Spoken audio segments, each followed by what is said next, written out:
glad to be back in New Hampshire. Thank you all so much for being here and for waiting. I also have to say a thank you, although they're gone now. We had over 1,000 people outside who could not get in. But I want you to know I did come out there. The ones who were still there, I went out and spoke to them just a few minutes ago and thank them for being here. What I'm going to do is talk for just a few minutes and then do what we always do in New Hampshire, let you ask your questions. I got a wild guess that you might have a few. So, and I also want to take a minute and thank the online people who are participating in this event. We're streaming the event live online. We had an event like this last night, did the same thing, and we had thousands and thousands of people who participated online. I expect we'll have the same thing today. And I tell the people in the room this, so you'll also know that during the town hall meeting, we'll probably be taking some questions online too. So we'll integrate them into what we're doing. Let me first talk a little bit about what this campaign is about from my perspective, and I hope with some luck from your perspective. What I want to see happen is, and this is something I've learned from my own personal experience over the last few years, is I don't want to see us stay back, wait for the primary, wait for the election, and hope that the next person that gets elected is going to solve our problems.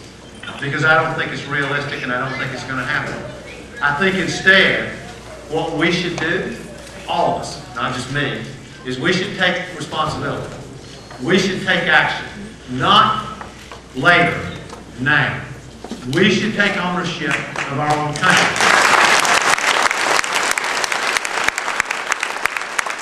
Complaining that somebody else is not doing their job, we ought to ask, what can we do to help?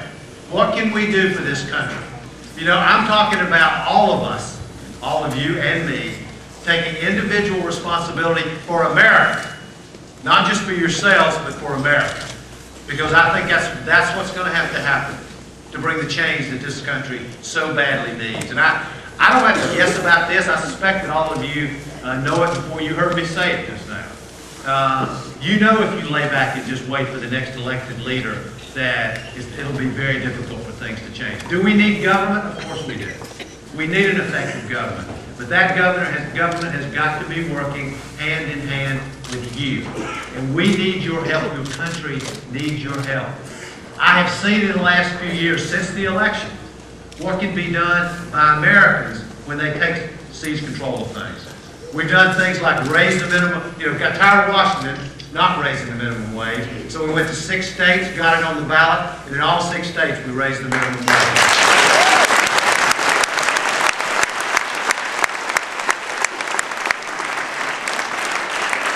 We made college available to some young people who were willing to work when they were in college, instead of just giving it to them.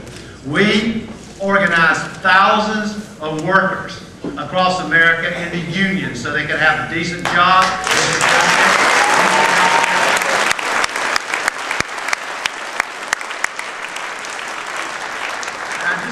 Tell you on a personal note, I spent some time with a great humanitarian group called the International Rescue Committee in Uganda and Central Africa. And there I saw about 500 mostly young people who devoted their lives to service, devoted their lives to helping people who are being subjected to incredible atrocities.